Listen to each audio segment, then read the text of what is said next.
धन्य धन्य सद्गुरु सुखदा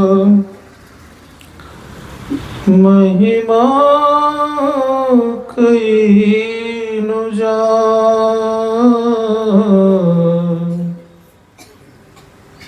जो कछु कहूँ तुम्हारी कृपा मोते कछु न बसाओ। बोलिए प्रेम से श्री सद्गुरु महाराज की जय। परम पूज्य सद्गुरुद्वय के पावन श्री चरणों में कोटि सा नमन। सम्माननीय साधक वृंद, संवेद समादरणीय सज्जन वृंद, आदरणीय माताओं तथा भक्तिमती बहनों,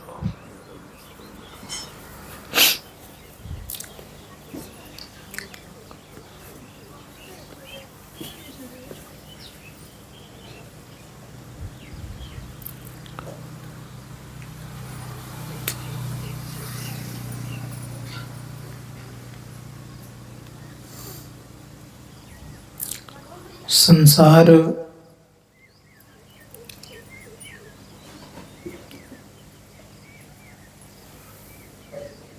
में हम आपको देखते हैं कि भिन्न भिन्न प्रकार के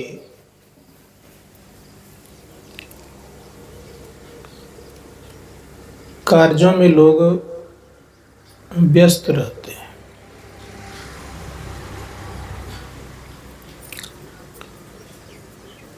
उसके पीछे एक ही कारण है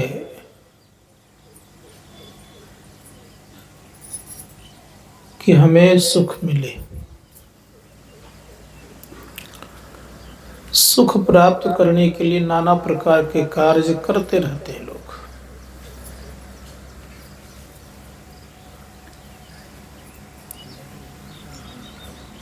लेकिन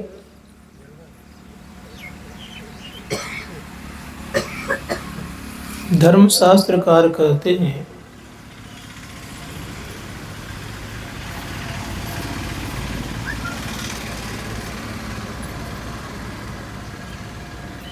कि जैसा हम खोजते हैं वैसा मिलता नहीं है।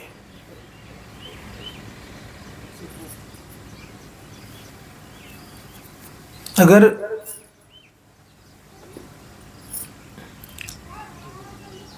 मन के मुताबिक होने लग जाए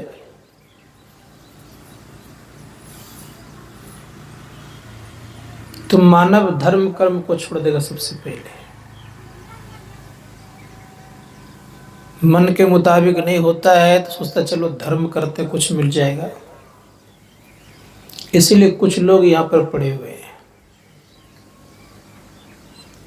नहीं तो देख लीजिए सब कोई कहाँ है, सब ही भुलावत पेट के धंधे। सबका एक ही लक्ष्य है कि पेट ठीक से भरना चाहिए, हम ठीक से सुखी रहें, यही लक्ष्य है,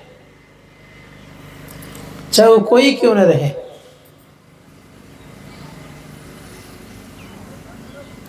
और मैं दावे के साथ कहता हूं अगर पेट ना होता तो किसी व्यक्ति को पहचानता भी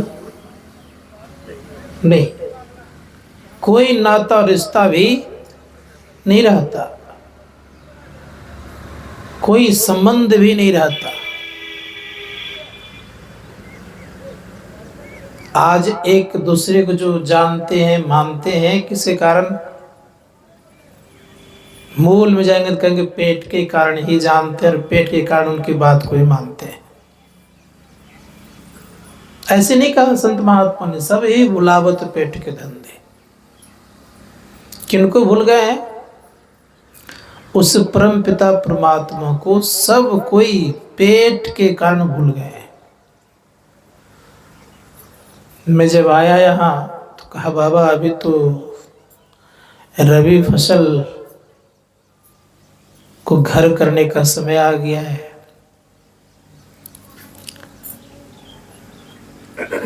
मैंने सोचा कि बात तो सही है कि रबी फसल घर करने का समय है, क्योंकि उसी से साल भर उनके कार्य चलने वाले हैं। बात भी सही है, लेकिन जिस रवि के आधार पर ये रबी फसल उग रहा है उसके तरफ कभी ध्यान हम लोगों का है भी नहीं। अगर वो परम पिता परमात्मा इस सूरज को ना उगाए होते, क्या रबी फसल होता आपका? होता? इसलिए उनका तो आभार अवश्य मानिए कि जिन्होंने सुंदर सा संसार दिया, सारी व्यवस्थाएं दी, और उन परमपिता परमात्मा को भूल करके हम लोग केवल एक ही लक्ष्य रखे हैं कि खूब बढ़िया से खाओ, संसार में घूमो फिरो, अच्छे अच्छे वस्त्र पहनो, मन के मुताबिक कार्य हो। ये सारे जो मन में बना बना के रखे हुए हैं, क्या ये दुख देगा कि सुख देगा आपको?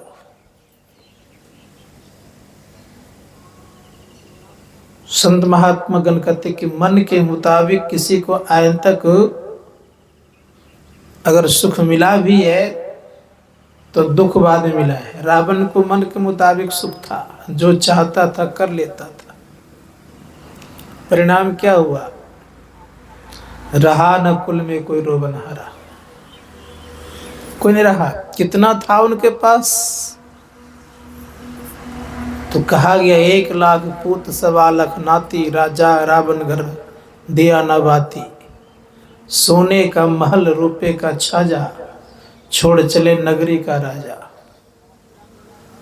कोई करे महल कोई करे टाटी, उड़ी जाए सुगना पड़े रहे माटी। लंका सी कोट समुद्र सी खाई, जा रावण की अंत न पाई। इतना था। समुद्र ऐसा गहरा किसी के घर है? उसके बगले में घर था। लंका सी कोट, बहुत ऊंचा पे लंका है। और खाई कितनी है? समुद्र सी खाई। और सब दिन पानी रहने वाला जगह है वो।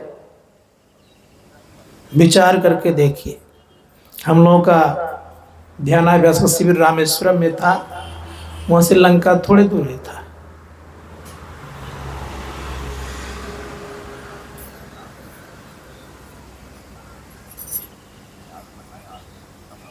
धनुष कोटि से लंका की दूरी बहुत कम थी। वहीं से भगवान श्री राम ने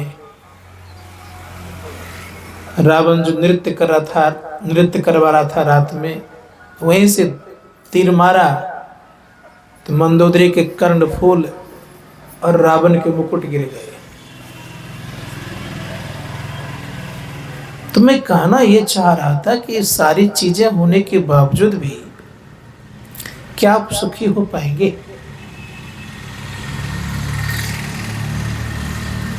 चाहनों का अंत तो है नहीं। संत कहते हैं अगर चाहनाओं का अंत कर ले लोग तो सुखी हो जाएगा, और वो सांसा काल आएगा। चाह गई चिंता मिटी, मनुआ बेपरवाह, जाको कछु न चाहिए सोई सहंसा। सहंसा बनिए ना, क्यों भिखारी बनना चाहते हैं? छोटी छोटी चीजों के लिए हम लोग जो रात दिन लगे हुए हैं, एक बार सांसा बनकर देखिए तो मन में ये भावना लगी होगी अवश्य जीवन में कि क्या अगर हम लोग पूजा पाठ ही करते रहेंगे, ध्यान करते, तो क्या मेरा पेट भर जाएगा? मैं दावे के साथ कहता हूं, बैठिए 5 टाइम मैं खिलाने को तैयार हूं। श्री सद्गुरु महाराज की जय। देखिए तो सारी व्यवस्था होती कि ना होती है? अरे जिन्होंने मुख दिया है वो अन्न भी देकर के रहेंगे, इसमें कोई संदेह नहीं है। कर नहीं पाते, विश्वास नहीं है। एक मुलुकदास जी महाराज थे, बड़े उच्च कोटि के महापुरुष थे।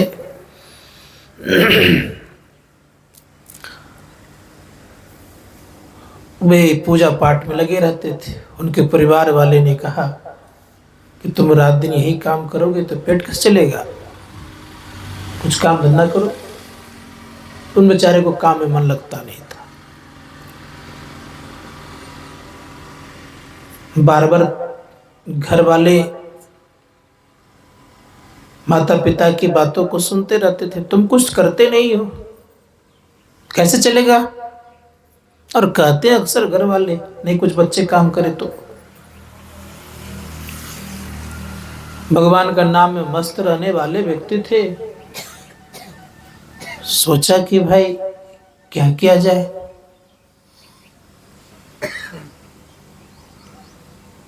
का घर में अगर 2-4 दिन के लिए मैं अगर अन्न त्याग भी दूंगा तो लोग फिर मना लेंगे, फिर भोजन करा देंगे। देखना चाहिए कि भगवान के भजन करने वाले को भोजन मिलता है कि नहीं मिलता है। वो बेचारे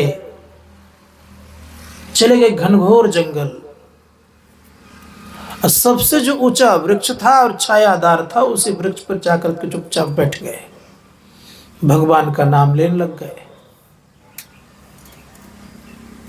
अब वो करते क्या,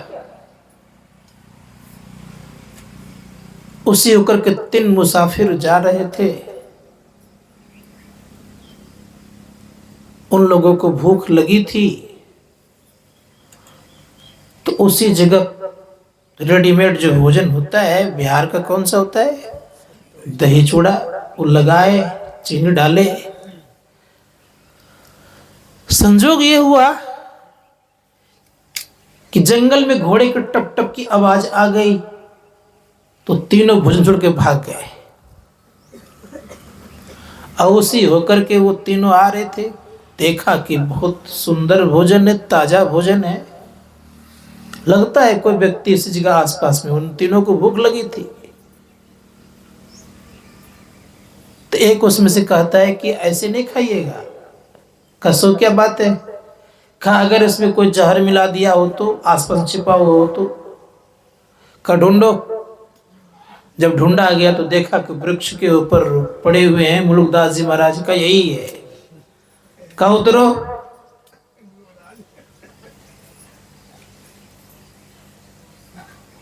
कहा नहीं उतरूंगा। कहा जरूर इसके मन में काला है, जरूर ये विष मिलाया हो, पहले ऐसे खिलाओ तब और कहेंगे हम लोग खाएंगे। अब दो व्यक्ति चढ़ा, कहा खाओ। कहो नहीं खा रहा, इसका मतलब जरूर जहर मिलाया है। जानते क्या किया, पकड़ा कस के ये मुंह में ठूसा, का खाओ। भरपेट दही चूड़ा खिला दिया। तब मुलुकदास जी महाराज कहते, अजगर करे न चाकरी, पंछी करे न काम, दास मुलुका कहेगा सबका दाता राम। आप इसके चलते हुए में हैं। मैं ये नहीं कहता काम नहीं करिए, लेकिन अपने लिए भी समय निकालिए, अपने लिए अवश्य समय निकालिए। आपका काम बनेगा और ज्यादा काम बनेगा आपका। संत महात्मा गण कहते हैं कि सबका काम बनता है कब, जब हम अज्ञात शक्ति पर भरोसा और विश्वास करते हैं तब। इसलिए प्रयास कीजिए कि हम लोग कुछ न कुछ करना चाहिए। हम लोग आ कहाँ गए मालूम है, हम लोग इस संसार में आ गए हैं। आपका यह देश नहीं है, आपका यह रहने का जगह नहीं है। अगर यह रहने का जगह होता तो यहाँ से कोई मरता ही नहीं। इस जगह का नाम है मृत्यु भुवन, याद रखिएगा। जो यहाँ आते हैं उनको मरना पड़ता है, उनको दुख उठाना पड़ता है, चाहे वो राम के रूप में आवे, या कृष्ण के रूप में आवे, या शिव के रूप में आवे, या किसी के रूप में आएंगे यहाँ पर तो उनको दुख होगा। राम आए भयंकर दुख हुआ, कृष्ण आए भयंकर दुख हुआ। कृष्ण तो जन्म से ही लगातार मृत्यु पर्यंत तक लड़ते रह गए, संघर्ष करते रह गए। यहां आएंगे संघर्ष करना पड़ेगा आपको, लेकिन याद रखिएगा संघर्ष करते हुए भी भगवान श्री कृष्ण ब्रह्म मुहूर्त में उठ करके मायातीत का ध्यान करते थे। विचार करिए थोड़ा सा, अगर हम लोग उस कृष्ण की बात को ही लेकर के अगर चलेंगे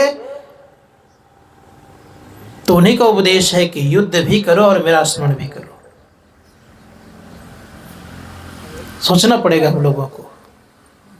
इसलिए धर्मशास्त्रकार कहते हैं कि दोनों कार्य कीजिए, भगवान का नाम भी लीजिए, संसार काम भी कीजिए। संत पलटूदास जी महाराज ने कहा, कर से कर्म करो विधि नाना, चित्त राखो जहां कृपा निधाना। लेकिन कह क्या रहे हैं? संतों ने कहा बड़े खुशामद करके, पैर पकड़ करके, निहोरा करके क्या कह रहे हैं? संत पलटूदास जी महाराज कहते, देखो तुम भजन करो, भजन आतुरी कीजिए और बात में देर, और बात में देर जगत में जीवन थोड़ा। मानुष तन धन जात है, गोड़ धरी करो निहोरा। पैर पकड़ते हैं, निहोरा कर रहे, खुशामद कर रहे हैं। पैर गोड़ धरी करो निहोरा कहते हैं। अब उपदेश कर रहे, कांच महल के बीच में पवन एक पंछी रहता, 10 दरवाजा खुला उड़न को नित उठ चाहता। भज लीजिए भगवान, याही में भल है अपना, आवागमन मिट जाए मिटे जन्म की कल्पना। पलटू अटक न कीजिए, 84 घर फेर, भजन आतुरी कीजिए और बात में देर। जिंदगी अगर सोने के लिए अगर मिला होता तो भगवान श्री कृष्ण की बात को मानिए। कितना उस बचपन से किन से लड़ाई उन्होंने की होगी, कहां ने संघर्ष किया होगा उन्होंने, और संघर्ष करके क्या ईश्वर कहला गए, भगवान कहला गए। विचार करिए थोड़ा सा। इसलिए ये देखना होगा हम लोगों को कि क्या करना है। हम लोग केवल अगर आप अगर केवल पेट के चलते परेशान रहते तो इसका मतलब है कि पूरा हम लोग संघर्षशील व्यक्ति नहीं।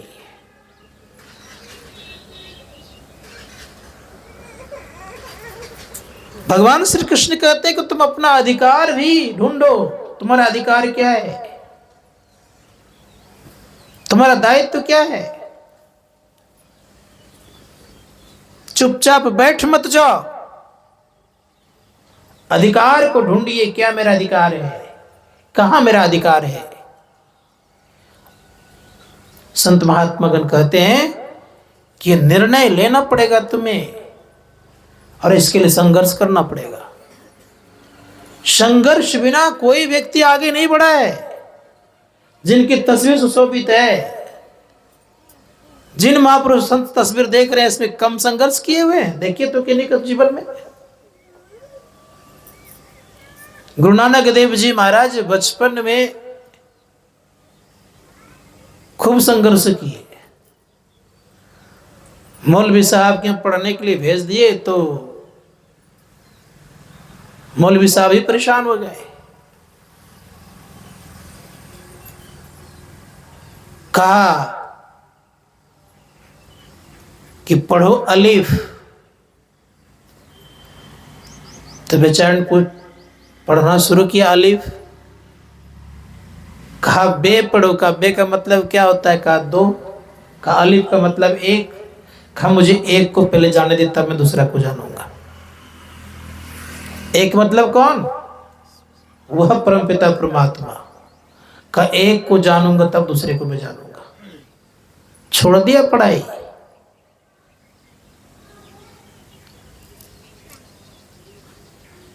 पिताजी ने एक साहूकार के यहाँ रख दिया, कुछ सीखेगा दुकानदारी करने के लिए, पढ़ाई मन नहीं लग रहा है। तो अब उनके यहाँ जब दे दिए गए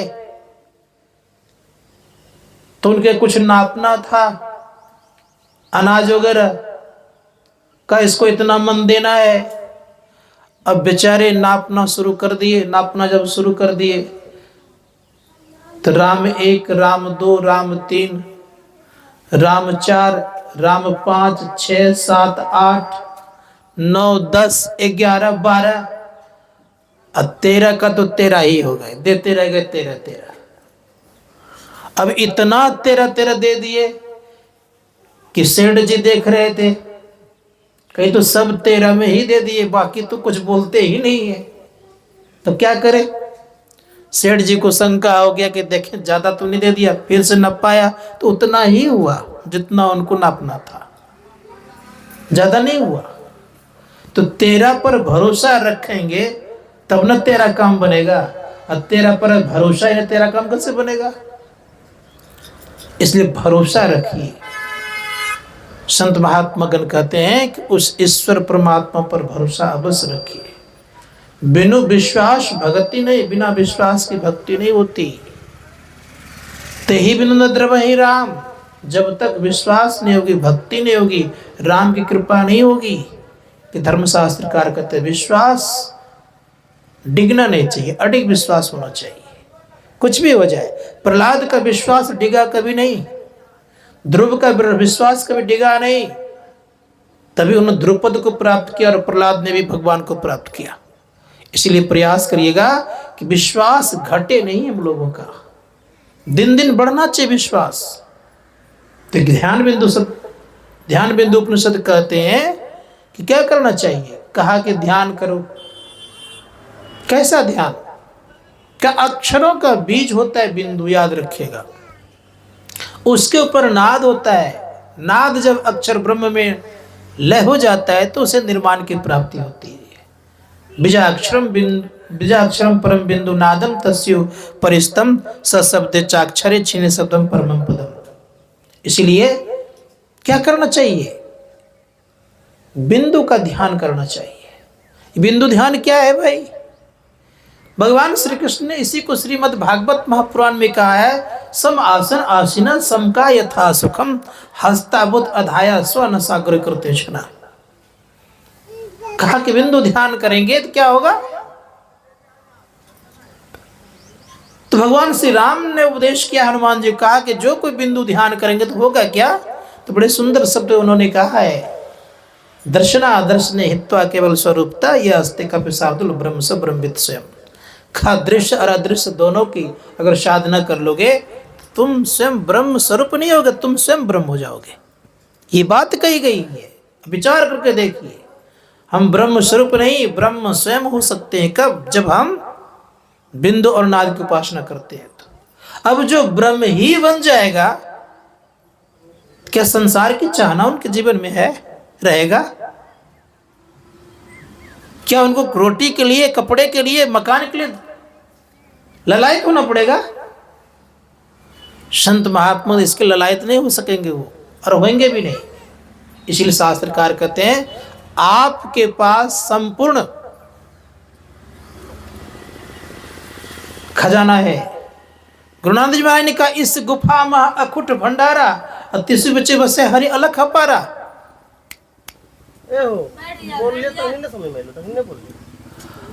अखुट भंडार है आपके जीवन में,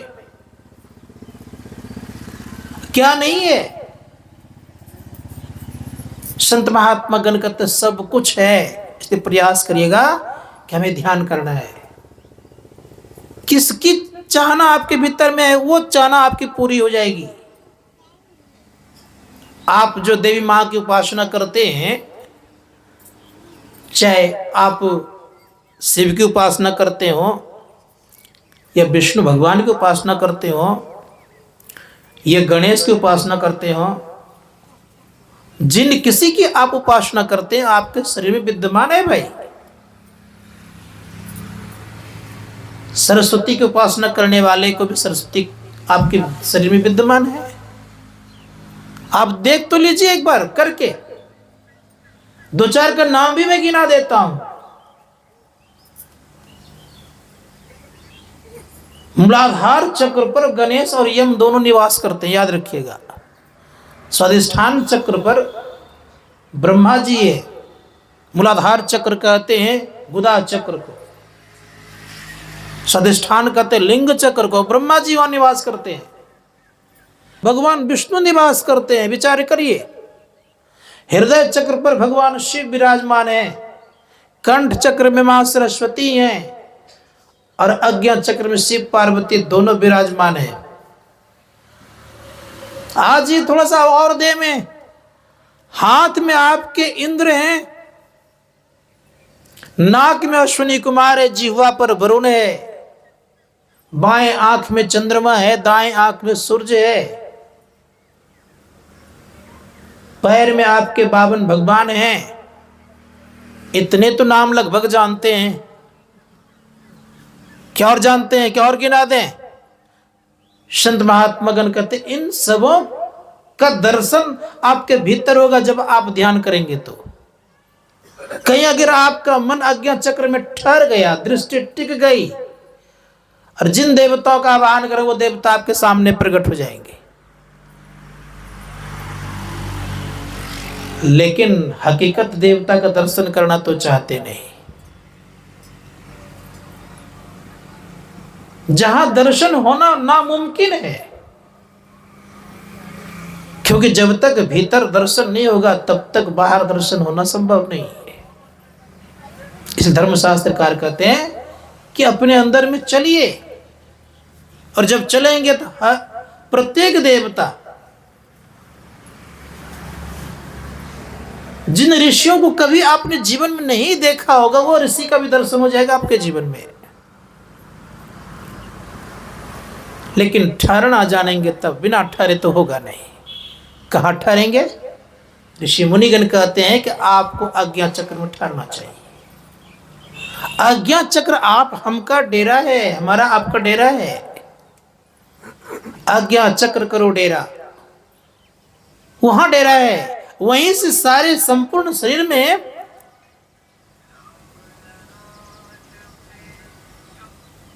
शक्ति का संचार होता है, याद रखिएगा। वहीं से शक्तियों का संचार है, और वो चीज अगर ना मिले तो दुख की बात है।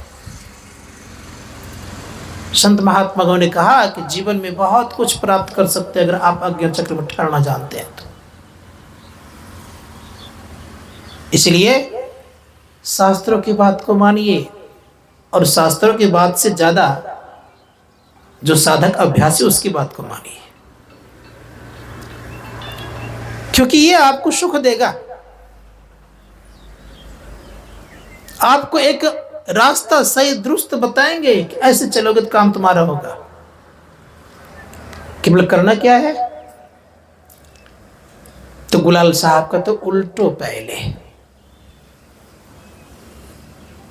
उलट जाइए। उलटना जानते हैं? सिर नीचे और पैर ऊपर नहीं, तो कैसे उल्टेगा? संतों ने कहा सब दिन सुलटे चलते हो आप। कहा आंख से आते हो, कंठ में, फिर हृदय में, बस इतने ही ना। खाइए, सुलटा रास्ता है, उल्टा ऊपर की तरफ चलना पड़ेगा। कैसे? कहा उलटने वाला क्या करता है? तो कहा पहले समेटता है। उलटी पाछलो पैड़ो पकड़ो, पसरा मना बटोर। पैड़ो मतलब रास्ता, नहीं बोलते हैं पैड़ा, तो पैड़ो मतलब रास्ता। उलट करके क्या करेंगे? उलटी पाछलो, उल्टो, और पीछे हो क्या होगा? पसरे हुए मन को बटोरो, समेटो, तब आपको रास्ता मिलेगा। और जब तक उल्टेंगे नहीं, याद रखिएगा, मन सिमटा हुआ सिमटेगा नहीं, पसरा हुआ मन सिमटेगा नहीं, तो आपको रास्ता नहीं मिल सकता। क्योंकि बिखराव में रास्ता अपने अंदर का नहीं मिलता है।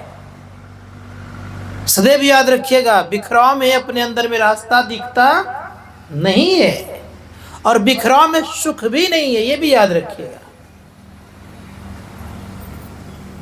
नाना प्रकार के कार्यों में अगर मन को बिखेर करके रखे हुए हैं, तो मुझे आप बताइए कि आपको चैन और शांति मिलती है? नहीं मिलती है ना। इसीलिए जब संसार के काम में मन को बिखेर देता तब चैन और शांति नहीं मिलती है। उसी प्रकार से मन अगर चारों दिशा तरफ घूमता रहेगा, क्या आपको शांति मिलेगी, चैन मिलेगा, सुख मिलेगा? धर्मशास्त्र कहते नहीं मिलेगा। तो क्या करना पड़ेगा? तो ऋषिगण कहते हैं कि मन को समेटिए, मन को समेटने में आपको सुख लगेगा। इसी धर्मशास्त्रों में कहा गया कि मन को समेटने वाला क्या है, वो व्यक्ति बहुत महान बन जाता है। इसलिए मैंने बड़ा सुंदर शब्दों का प्रयोग किया है। कभी कभी संतों की वाणी है कि जो मन को समेटता है वो सबसे ज्यादा सुखी होता है और शहंशाह बनता है। संत कबीर साहब ने कहा कि जिनके मन समेटे हुए नहीं हैं उनकी हालत क्या होगी? तो बड़े प्रेम से कहा उनकी हालत ये है कि दुख के हालत में का कौन कौन? तो बड़े प्रेम से कहा कि समस्त संसार के लोग ही की बात नहीं है।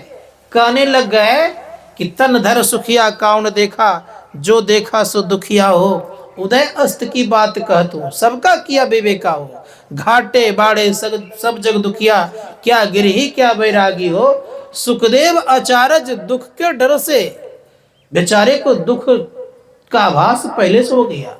दुख के डर से गर्भ से माया त्यागी हो। कैसे महापुरुष थे? 1-2 महीने नहीं, 12 वर्ष मां के गर्भ में रह गए और डर से बाहर ही नहीं निकलते थे। व्यास, महर्षि व्यास कहते थे कि भाई क्यों मां को परेशान कर रहे हो? तो अंदर से आवाज आती थी, ना मुझे दिक्कत हो रही है, ना मेरी मां को दिक्कत हो रही है, ना मुझे कष्ट हो रहा है, ना मेरी मां को कष्ट हो रहा है। का निकलते क्यों नहीं हो? का परमात्मा का माया है, मुझे पकड़ लेगी माया, उस माया से मैं परेशान हो जाऊंगा, मैं नहीं निकलूंगा। भगवान श्री कृष्ण का आह्वान किया। भगवान श्री कृष्ण ने कहा कि कहो उसको निकलने के लिए, मैं मेरी माया उसको कुछ नहीं करेगी। विचारिए। और मां के गर्भ से जब निकले तो चलते बने। अब व्यास जी बड़े प्रेम से पुकार रहे, बेटा सुनो तो। कहा नहीं नहीं, मैं सुनने वाला नहीं हूं। कहा क्यों? कहा एक बार मैं फंस गया था। कहा?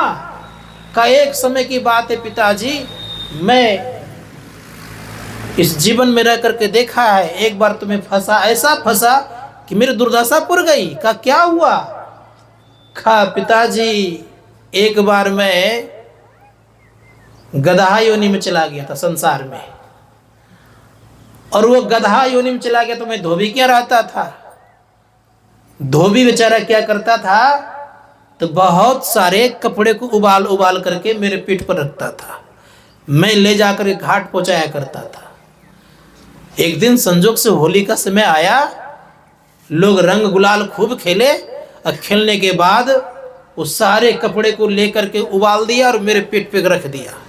अब रख दिया तो मैं कमजोर हो गया था, क्योंकि ठीक से खाना पीना मुझे देता नहीं था, तो चलने लग गया। चलते चलते परिणाम ये हुआ कि एक नाला पड़ता था, मैं जिसमें मजबूत था, ताकतवर वाला था, उसमें छलांग मार के पार हो जाता था। लेकिन कमजोर हो गया तो मैं छलांग मार नहीं पाया, उसी नाला में गिर गया। अब वो धोबी जानते हैं मेरा क्या क्या किया। कह रहे अपने पिताजी जानते, पिताजी क्या क्या किया उन्होंने? कहा क्या किया? कहा मेरे नाक बंद कर मेरी पिटाई की गई। कहा उससे जब नहीं उठा तो मेरे पूंछ मड़ोड़ करके उठाने का प्रयास किया, नहीं उठ पाया तो 10, 20, 50 बार पैर से प्रहार करके मुझे और नीचे धसा दिया, अपना कपड़ा लेके चला गया। अब जो कोई बेचारे आते थे सूट बूट पहन करके, तो मेरे पैर पीठ पर पैर रख करके पार हो जाते थे। शरीर की गर्मी और पानी का ठंडक धीरे धीरे मेरे को सड़ाना प्रारंभ किया। पिताजी मेरा शरीर सड़ गया और मेरा प्राणांत हो गया, प्राण छूट गया। इस दुख को मैंने देखा है पिताजी, इसीलिए मैं अब आपकी बातों को मानने को तैयार नहीं हूं। क्या कहा? गर्भ से माया त्यागिया, गर्भ से माया को त्याग दिए। जोगी दुखिया, जंगम दुखिया, तपसी को दुख दोना। जोगियों को भी दुख हुआ करता है। जोगी दुखिया, जंगम, संसार के लोग भी दुख होता है, और तपस्वी करने वाले की तो हालत तो खराब होती ही है, मालूम आप लोगों को है। कोई एक पैर पर खड़े हैं तो कोई एक हाथ उठाए हुए हैं, कोई कांटा पर सोए हुए हैं, कि दुख नहीं तो क्या है, ये सुख है। जोगी को भयंकर दुख होता है, तपसी को और दुख होता ज्यादा। कहते जोगी दुखिया जंगम दुखिया, तपसी को दुख दूना। आशा तृष्णा सब पर व्यापे, कोई महल न सुना। किसी के जीवन में आशा नहीं, सुबह थोड़े। साच कहूं तो कोई न माने, झूठ कहा नहीं जाई। अब ब्रह्मा विष्णु महेश्वर दुखिया, जिन ये राह चलाई। जो राह चला रहे हैं, संसार चला रहे हैं, वो बेचारे भी दुखी है। जिन ये राह चलाई, अवधू दुखिया भूपत दुखिया, रंग दुखी विपरीति। कहे कबीर सकल जग दुखिया, संत सुखी मन जीती। मन जीतने वाला सहनसा होता है, मन जीतने वाले परम सुख को प्राप्त करता है। इसलिए धर्मशास्त्रकार कहते हैं मन को कैसे जीता जाए, तो कह रहे हैं संत कबीर साहब कहते हैं कि मन को जीतने का उपाय बता रहे हैं। का मूल ध्यान गुरु रूप है, मूल मंत्र गुरु वचन है। याद रखिएगा, गुरु के वचन को मंत्र मानिए और मंत्र को खूब जो दिए उन्होंने उसका खूब जप करिए। जप करेंगे तो क्या होगा, संत महात्मा जप करते करते आपके जीवन में एक शक्ति आएगी, गुरु रूप का दर्शन होगा। गुरु रूप का दर्शन जब होगा तो आपका मन प्रसन्न होगा। इसीलिए गुरु रूप की बड़ी आवश्यकता है। गुरु रूप का दर्शन हो जाती, इच्छाओं की पूर्ति हो जाती है। साधकों की इच्छाएं जो भी हो उसकी पूर्ति होने शुरू हो जाएगी, लेकिन गलत इच्छाएं की पूर्ति नहीं होगी। याद रखिएगा, आपके मन में अगर कभी भावना आ जाए गलत इच्छाओं की पूर्ति करने की, वहां नहीं होगा, वहां पर यह इच्छा नहीं चलेगी आपकी, गलत इच्छाएं। इसलिए कहा कि अच्छे इच्छाओं की पूर्ति हो जाएगी। इसलिए गुरु रूप को खूब बढ़िया से अपने अंदर में निहारने की चेष्टा करनी चाहिए। रह गई बात यह कि जो गुरु रूप का दर्शन कर लेते तो होता क्या है, तो क्या गुरु रूप का दर्शन करने मात्र से आपको कल्प वृक्ष और कामधेनु मिल जाता है। क्योंकि गुरु होते कल्प वृक्ष और कामधेनु दोनों। चरणदास जी महाराज कहते हैं, कल्प वृक्ष गुरुदेव मनोरथ सब सरे, कामधेनु गुरुदेव क्षुधा तृष्णा हरे। कल्प वृक्ष भी होते हैं और कामधेनु भी होते हैं। गुरु नानक देव जी महाराज कहते हैं, गुरु की मूर्ति मन में बसाओ, जो इच्छा सोई फल पाओ। जो इच्छा आप करें उसकी पूर्ति होगी। इसलिए गुरु ध्यान चाहिए, मूल ध्यान गुरु रूप है। यहां से प्रारंभ होता दृष्टि योग। संत महात्मा गण कहते हैं, अगर आपने ठीक ठीक करना प्रारंभ कर दिया तो दृष्टि योग की शुरुआत आपने कर दी। और जहां आपका मानस ध्यान हो गया ठीक ठीक, दृष्टि योग बनने लग जाएगा। और दृष्टि योग जब बनेगा तो दृष्टि योग में क्या होगा, तो भगवान श्री कृष्ण ने कहा कि तुम ब्रह्म स्वरूप नहीं। भगवान राम कह रहे तुम ब्रह्म स्वरूप नहीं। भगवान श्री कृष्ण भी अर्जुन से कहते हैं कि अर्जुन जानते हो ये क्या चीज है। उन व्यक्तियों का दर्शन करने के लिए मुझे भी आंख बंद करना पड़ता है। जो ब्रह्म हो जाते हैं उनके दर्शन। नीचे वाले को तुम्हें देख ले तो आराम से, लेकिन ऊपर वाले को देखने के लिए मुझे आंख बंद करके देखना पड़ता है। ऐसे महापुरुषों का दर्शन भगवान भी करते हैं। स्थिति क्या हो जाएगी, ऐसे महापुरुष जहां चलेंगे वो जगह पवित्र हो जाएगा, वो तीर्थ बन जाएगा। इसलिए धर्मशास्त्रकार कहते हैं कि हम आपके जीवन में ध्यान होना चाहिए। ध्यान से असली ज्ञान भी होगा। याद रखिएगा, ध्यान अगर जीवन में नहीं है तो असली ज्ञान संभव नहीं है। इन नकली ज्ञान के चक्कर में कब तक रहेंगे हम लोग। ये सब दिन रहता भी नहीं है। ये प्रोक्ष ज्ञान है, दूसरे का ज्ञान, इंद्रियों का ज्ञान है। इंद्रियां संबंधी ज्ञान हुआ करता है। और इंद्रियां कितने हैं, 14 इंद्रियां हैं। 14 इंद्रियों के अधीन रहना पड़ता है इस ज्ञान में। हम आप मन के अधीन है कि नहीं है। संतों ने कहा ये सारे ज्ञान आपको अधीनस्थ बनाने वाले हैं। संसार का ज्ञान अधीनस्थ बनाकर रखेंगे, आप उसके ही इर्द गिर्द में रहेंगे। देखिएगा, कोई एक डॉक्टर बन जाता है तब वो अपने ग्रेविटी मेंटेन करने में लगे रहता है। बात समझिएगा थोड़ी सी। यद्यपि वो इंद्रियों का ज्ञान है, उसका विशाल हृदय नहीं हो सकता, विशालता को प्राप्त नहीं कर सकता। संकुचित मानसिकता को हो जाते, वो अपने ही चैम्बर के दायरे में रहता है। अब वो सबसे जाकर के ठीक से बात भी नहीं कर सकता, क्योंकि दायरा उसके अंदर में आ गया। विशालता उसके जीवन में नहीं आ सकती है। क्योंकि जब आत्मज्ञान होता है तो विशालता आती है। इतना अंतर याद रखिएगा। वो सबको एक समझता है, सर्वभूतेषु वसुधैव कुटुंबकम की भावना आती है। एक डॉक्टर को नहीं आ सकता, याद रखिएगा। एक वकील को नहीं आ सकता, एक जज को नहीं आ सकता। लेकिन जब अपना ज्ञान करता है तो वसुधैव कुटुंबकम की बात करते भी है और जीवन में पालते भी है, ये स्थिति आती है। इसलिए विशालता हृदय बनता है कब, जब अपना ज्ञान होता है तब। तो मैं कह रहा था कि मूल ध्यान गुरु रूप है। आगे बढ़िए। जब मूल ध्यान हो जाएगा तब दृष्टि होगा। दृष्टि में क्या होगा? हमारे गुरुदेव कहते हैं कि दृष्टि योग क्रिया जब करते हैं साधक, तो उसके अंदर में याद रखिएगा कि शब्द की सुनाई पड़ती, दृष्टि टिकै श्रुत धुन रमे अश्करुं गुरुदया। क्या होगा? एक धरणीदास जी महाराज बड़े उच्च कोटि के महापुरुष हुए, कर्मचारी का काम करते हुए उस चीज को प्राप्त उन्होंने किया। और उनकी वाणी उन्होंने कहा, धरणी निर्मल नासिका निरखत रहो नयन की कोर, सहजे चंदा हो गया भवन हो तिंजोर। आपको आना चाहिए देखने के लिए। देखने कला से देखेंगे तब क्या होगा? तो संत महात्मा को बहुत कुछ आपको मिलेगा। एक संत पलटूदास जी महाराज, उन्होंने कहा कि भाई सुंदर आंखों को बनाने से कुछ नहीं होने वाला है। लोग क्या करते हैं? आंखों में अंजन लगाते हैं, काजल लगाते हैं, आंखों को सुंदर बनाते हैं। सुंदर बना करके लोग अपने को सुंदरता प्रतीक करते हैं। लेकिन पलटूदास जी महाराज से कुछ होने जाने को नहीं है। अगर तुम्हें देखने का ढंग नहीं आ रहा है तो ये आंख बेकार है, तुम्हारे कोई काम का नहीं है। तो उन्होंने बड़ा सुंदर शब्द कहा। उन्होंने कहा, काजर दिए से कहा भैया ताकब को ढबनाई, और ताकब को ढबनाई ताकन की गति है न्यारी। उसके ताकने का जो तरीका है वही गति अलग है। याद रखिएगा। जो ताकने के लिए जानता है, देखने के लिए जानता है, तो बहुत कुछ देख लेता है। ताकन की गति है न्यारी, एक टक ताकी लेवे सोई पीव के प्यारी।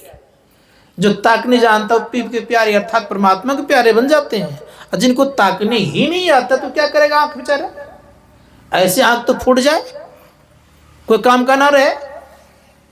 ताकने के लिए जानना चाहिए। ताके में है फिर काजर में नहीं, और काजर में कोई फेर नहीं होता, याद रखिएगा। संतों ने कहा अगर ठीक ठीक आप ताकने के लिए जान गए हैं तो ऋषि मुनिगण कहते हैं कि आप परमात्मा के प्यारे हो सकते हैं। और ताकने नहीं आया, देखने नहीं आया तो आंख क्या काम कर, काजल क्या काम कर। संत महात्मा ने कहा ताको नैन मोड़े चित्त अंत्य टारे। अंत्य जी को जो चित्त लगा करके वहां से हटा करके ताकिए, परमात्मा के प्यारे बनेंगे आप। हम लोगों का मन कहाँ कहाँ फंसा हुआ है, कहाँ कहाँ दृष्टि को जमाए रखे हुए हैं। उन सबों को हटा करके अगर एक जगह लगा कर रखेंगे तो अनु से अनुरूप परमात्मा का दर्शन पहले होगा। इसलिए कोशिश की जीवन में कि हम ये काम करें, और ये काम अगर कर लिए तब क्या होगा? संतों ने कहा उस जगह आपको परमात्मा की आवाज मिलेगी।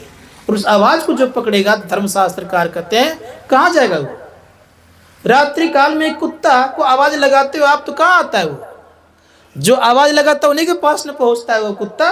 उसी प्रकार से याद रखिएगा, जीव जब उस परमपिता परमात्मा की आवाज सुनेंगे तो कहाँ जाएंगे?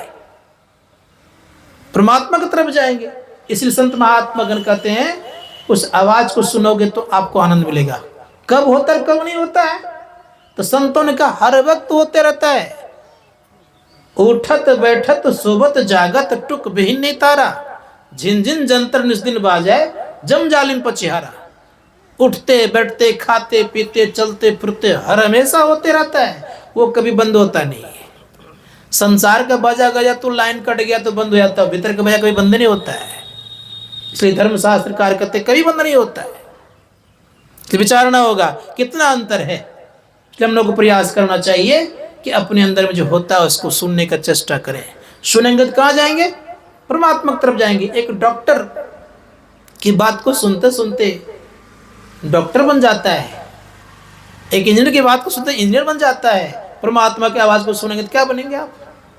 संत महात्मा अगर कहते हैं उनकी आवाज को सुनने के लिए हर हमेशा लव लगा कर रखिएगा, उनके तरफ मन लगा कर रखिएगा, तो एक न दिन आपका बेड़ा पार होगा। इतना ही कहकर अपनी वाणी को विराम देता हूँ। बोलिए प्रेम से श्री सद्गुरु महाराज की जय। बंदगी आरती।